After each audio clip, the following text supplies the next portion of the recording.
श्री कृष्ण कन्हैया लाल की जय। श्री निजानंद स्वामी की जय। श्री प्राणनाथ प्यारे की जय।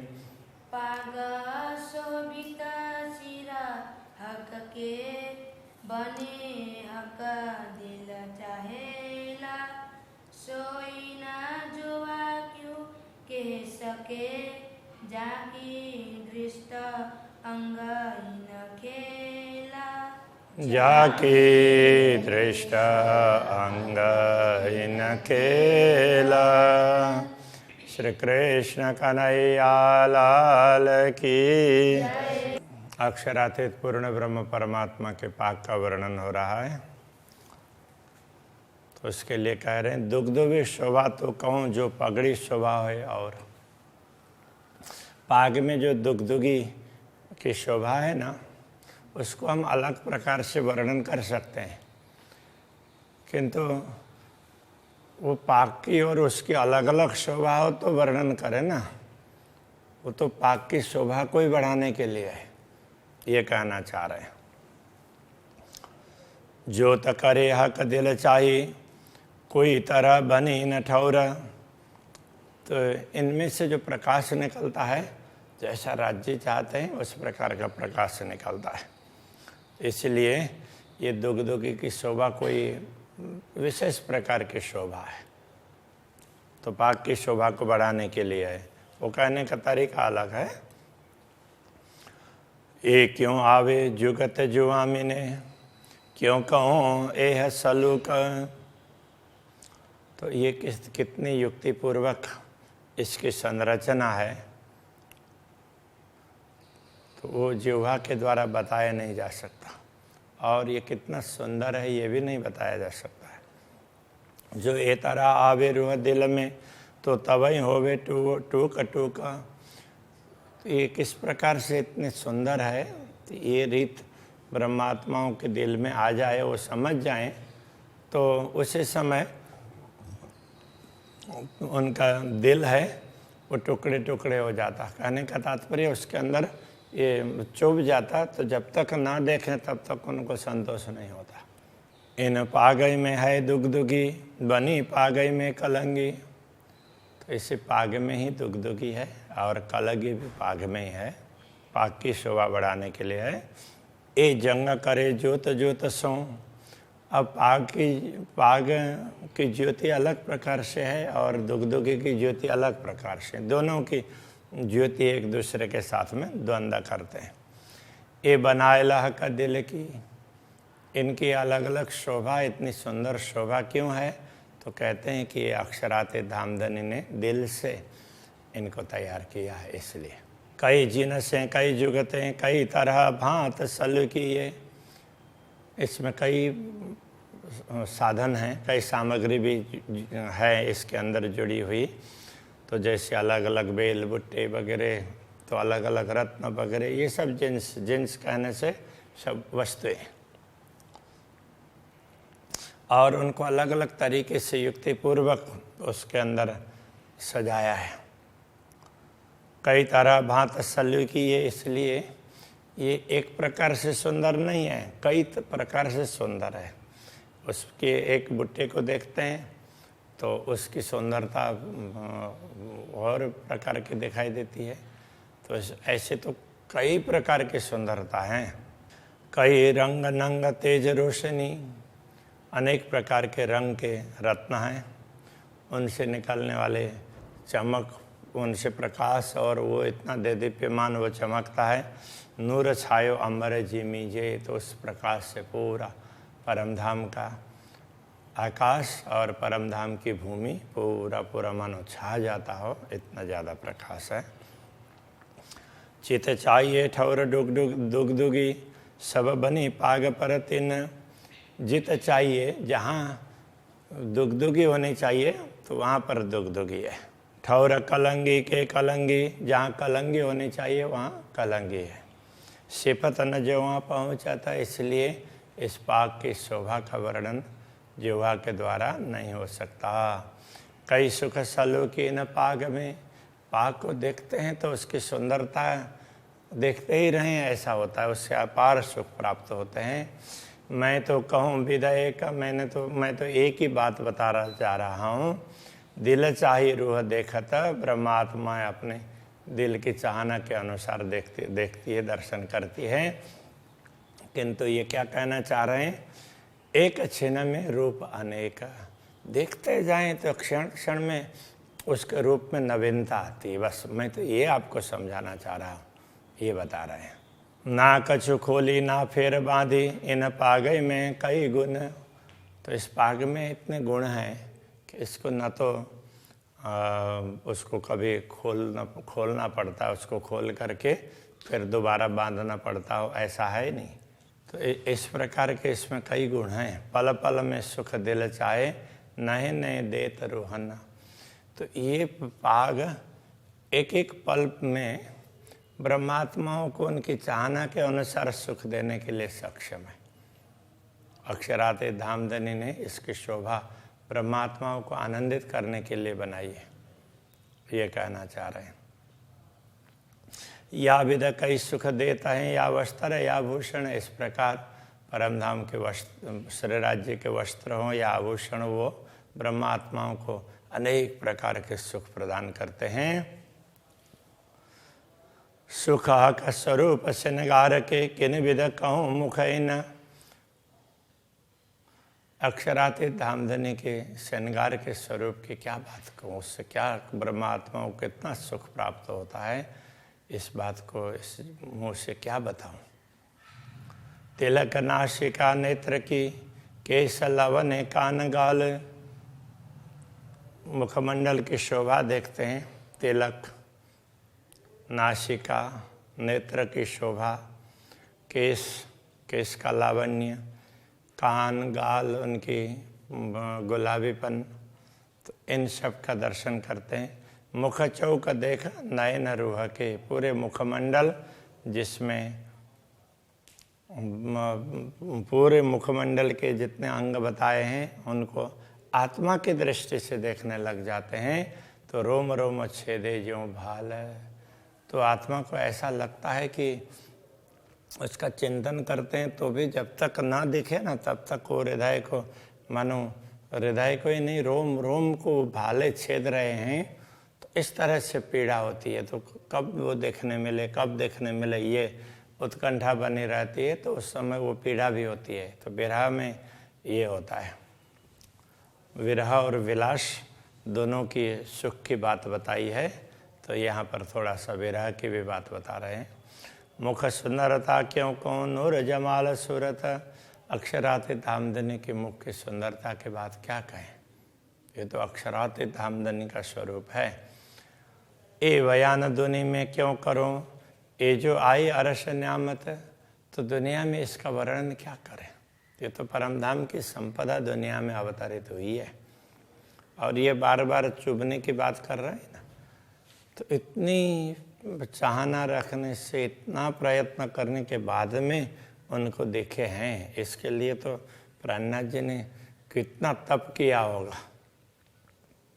तो सदगुरु को बोलते हैं कि मेरे अंदर क्या कमी है, आप वो बता दीजिए। तो उनको ये लगता है कि सदगुरु को दिखता है और मुझे क्यों नहीं दिखता है। तो उन्होंने खाना पीना सब छोड़ा और मन कहाँ जाता है ये देखा। कितना, ये एक दिन दो दिन की बात नहीं है, ये तो महीनों महीनों की बात है। इतने वो तड़पते रहे तब जा कर के दर्शन हुए हैं, इसलिए समझा रहे हैं। ऐसे सीधी सीधी साधारण बात नहीं है। ए मुख देख सुख पाइए, उपजता है अति प्यारा। अक्षरातीत धामधनी के मुखारविंद के दर्शन से बड़ा सुख प्राप्त होता है और अंदर से एक प्रेम प्रकट होता है। देख देख जो देखिए तो रूह पावे करार। तो मुखमंडल के दर्शन करते हुए ब्रह्मात्माएं देखती रहती है। जितनी देखती रहती है उतना उनको शांति मिलती है, उसको तृप्ति मिलती है। अब यहाँ करार कहने से एक प्रकार से शांति भी होती है, तो इसको तृप्ति कह सकते हैं। जो देखूं मुख सलूकी तो चुभ रहे रूह माहे। जब मुखमंडल की सुंदरता को देखते हैं तो ये तो हृदय के अंदर ये अंकित हो जाते हैं। तो वो स्वरूप, तो वो सुंदरता हृदय में अंकित हो जाती है आत्मा के। हाँ, ए सुख मुख अरस का कह ना सके जो आए, तो परमधाम का ये सुख है, इसको इस मूस की जिह्वा के द्वारा बताया नहीं जा सकता। गौर नीलवट रंग उज्ज्वल जाऊं बल बल मुखारविंद, तो श्री राज्य का मुखमंडल है, तो जैसे ललाट है गौर वर्ण का अति उज्ज्वल है, ऐसे मुखारविंद के प्रति बार बार समर्पित होने का मन होता है।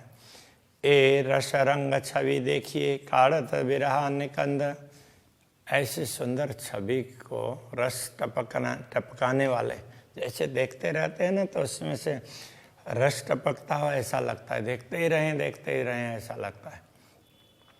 ऐसे सुंदर छवि को जब देखने लग जाते हैं, तो अब जब दिखने लग जाए तो उससे विरह तो कहाँ भाग जाता है पता ही नहीं चलता है। जब तक ना देखे तब तक विरह होता है, दिखने लग जाता है तो फिर विरह कहाँ उड़ जाता है पता नहीं चलता।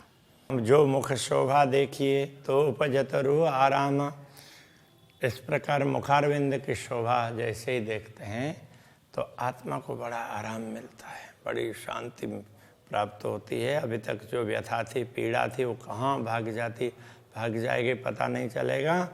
तो उस समय अपार सुख और एक प्रकार की अलग प्रकार की तृप्ति प्राप्त होती है। आठों पहर आशिका यही मागत है ताम, तो अनुरागिनी आत्माएं होती है तो वो आठों प्रहर यही आहार चाहती है, बस देखते ही रहें, उनको इसी में आनंद आता है। जो गौर रंग देखिए जुआ कहा कहे कमान, तो जब गौर रंग का वर्णन करें तो उसको देखते हैं तो जुआ कहा कहे कमान, तो ये गौर वर्ण अक्षरातीत धामधनी का है। तो उसके लिए मान का तात्पर्य, तो उसका प्रतिमान, उसका दूसरा उदाहरण तो वो कैसे बताएं? दूसरा उदाहरण बता ही नहीं सकते। और कछु न देवे देखाए आगो अर्श शोभान, तो पूर्ण ब्रह्म परमात्मा के दर्शन करते हैं तो उनके समक्ष दूसरा कुछ दिखता ही नहीं है, बस वही दिखते। इसलिए ऐसे हैं करके बोला भी नहीं जा सकता, क्योंकि ऐसी कोई दूसरी वस्तु हो दिखाई दे तब ना। तो इसलिए जो दिख रहा है तो वही सर्वस्व है, ऐसा समझना चाहिए। हंसत शोभित मुखारवटी अति सुंदर सुखदाय, जब अक्षराते धामधनी मंद मंद मुस्कान करते हैं तो उस समय हरवटी ये चिबुक है, उसकी शोभा भी अलग प्रकार की होती है। अति सुंदर सुखदाय, तो वो भी अत्यंत सुंदर और सुखदायी, देखते ही रहें ऐसी होती है। हाय हाय रूह नजर यासों बांध के क्यों टूक टूक होए न जाए, जब आत्मा की दृष्टि इस चिबुक में पड़ती है तो लगता है कि बस इसी को ही देखते रहें, इसी में समर्पित हो जाएं, ऐसा लगता है। अति गौर सुंदर हरवटी, ये चिबुक है अत्यंत गौर वर्ण का है, बड़ा सुंदर है। और अत्यंत शोभा शलूक, इसकी शोभा कैसी है? अच्छी है, बड़ी सुंदर है। बड़ा अचरज ये देखिया जीवरा सुनत न होत टूक टूक, ये आश्चर्य की बात है कि ऐसा आश्चर्य देखने को मिल रहा है कि इतने सुंदर स्वरूप को देख करके भी ये जीव है शरीर में पड़ा रहा है, इसको तो टुकड़े टुकड़े हो करके उसको शरीर को छोड़ करके, शरीर को त्याग करके तो निकल जाना चाहिए। हरवटी अधूर बीच लाक, अब ये चिबुक हरवटी और उसके अधर के बीच में ये गहराई यहाँ होती है ना, यहाँ गहराई, वो भी बड़ी सुंदर लगती है। मुख अधर दो लाल, पूरा मुखारबिंद अधरोष्ट दोनों देखते हैं तो बड़े लाल लाल लगते हैं। ये लालक मुख देखे पीछे, इस मुंह की ऐसी लालिमा देखने के पश्चात हाय हाय लगत न भैड़े हैड़े भाल। तो बड़े खेत की बात है कि दिल में कोई भाला नहीं चुभ रहा है कि इसको मैं प्रत्यक्ष देखूं, ऐसा नहीं हो रहा है, ये बड़े खेत की बात है, ऐसा बोल रहे हैं। शोभे हंसत हरवटी, बड़ी अचरज सल्लू की मुख। जब श्रीराज जी हंसते हैं ना, मुस्कुराते हैं, तो उस समय उनकी हरवटी, तो ये चिबुक है उसकी शोभा, तो वो भी हंस रहा है ऐसा लगता है। बड़ी अचरज सल्लू की मुख, उनका मुखारविंद बड़ा ही आश्चर्य पैदा करने वाला, इतना सुंदर दिखाई देता है कि लगता है कि ऐसा भी हो सकता है क्या, ऐसा लगता है। रुआ देखे अंतर आँख खोल के, आत्मा अंतर की आँख खोल करके देखती है तो उपजे अरस सुख, तो उसको परमधाम के सुख का अनुभव होता है। अरे मैं परमधाम में हूँ, ऐसा लगेगा। क्यों कहूँ गौर गालन की शोभिता ते सुंदर, तो पूरे मुखमंडल में तो गाल भी हैं कपोल, तो उनके गौर वर्ण का क्या वर्णन करें। तो उनका क्यों कहूँ गालों का रंग, उनके रंग की क्या बात करें। अनेक गुण गालन में, ज्यों ज्योत किरण करता, ज्यों ज्योत किरण रंग तरंगा। गाल में ऐसे अनेक गुण हैं, अनेक प्रकार उसके ना आभा अलग अलग प्रकार की है। कहीं ज़्यादा गाल लाल लाल हैं तो कुछ में थोड़ा सा कम होगा ऐसे। तो उसकी जो कांति है, उसमें से जो ज्योति निकलती है, तो उसके वो रंग को देख करके ऐसा लगता है। तो इस प्रकार से उसकी बड़ी शोभा है। बारीक सुख स्वरूप के कोई जाने रूह मोमिन, अक्षराते धामधनी के स्वरूप के सुख हैं, बहुत बारीक हैं। कोई ब्रह्मात्मा उसको समझ सकती है, पहचान सकती है। इश्क इल्म जोश याई को, जाके होशियार रस में ताना। तो प्रेम ज्ञान जोश ये सब तो इनको ही प्राप्त हुआ है ना, क्योंकि जाके होशियार रस में ताना, जिनका असली स्वरूप तो परमधाम में है, तो उनको ही ये सब लाभ प्राप्त होता है, बाकी सबको प्राप्त नहीं होता। ए मुख अचरज अद्भुत गुण केते कहूँ गालन, ये मुखारविंद के गुण हैं, बड़े आश्चर्यजनक हैं इसकी शोभा। और गाल के भी गुण कितने बताएं। ए रूहें जाने सुख बारीक, तो ब्रह्मात्मा इस सूक्ष्म बारीक सुख को समझ सकती है। हर गुण अनेक रोशन, एक एक गुण में अलग अलग प्रकार का प्रकाश है, तो ब्रह्मात्मा इसको समझ सकती है। रूह के नयना खोल के देखूं दो गाल, अंतरात्मा की दृष्टि को खोल करके दोनों गालों के दर्शन करते हैं। आशिक को मासूक का कोई भेद गया रंग लाल, तो ऐसे करते हैं तो लगता है कि अनुरागिनी आत्मा को अक्षरातीत धामधनी के गाल का जो लाल रंग है ना, उसके हृदय को विदीर्ण कर दिया है उसने, तो बस वही दिखता है, ये कहने का तात्पर्य है। गाल रंग अति उज्ज्वल है, गाल का रंग अत्यंत उज्ज्वल है। गहरा अति कसुबा है, गहरा और लाल है। अति कसुम्बा बोलते हैं, कुसुम्ब पुष्प है, तो उसका वो लाल भी है और थोड़ा थोड़ा गुलाबीपन भी है, तो उस प्रकार के लालिमा है। महबूब मुख देखे पीछे अक्षराते धामधनी के मुखारविंद के दर्शन होने के पश्चात रूह छिन्न सहे अंतराए, तो ये आत्मा उनके बियों को एक क्षण के लिए भी सहन नहीं कर सकती। ए अंग अरस स्वरूप के क्यों होए वर्णन जिमीन, ये परमधाम के स्वरूप के अंग है, उनका वर्णन इस भूमि में कैसे हो सकता है, इस नश्वर जगत में। ये अचरज अद्भुत हके किया वास्ते अरवा अर्श के तन, ये बड़े अद्भुत आश्चर्य का कार्य है, असंभव कार्य अक्षरातीत धामधनी ने संभव बनाया है।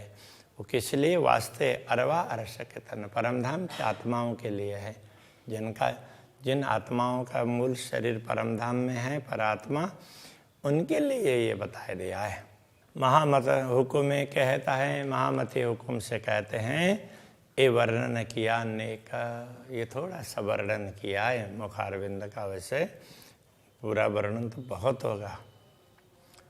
और अभी कहूँ हक हुकुम में अक्षराते धाम धने के हुकुम से और भी अंगों का वर्णन करेंगे। अब होशी सब विवेक, अब सबको ये विवेक प्राप्त होगा, तो सब लोग इसको देख पाएंगे और आनंद का अनुभव करेंगे, सब पहचान पाएंगे।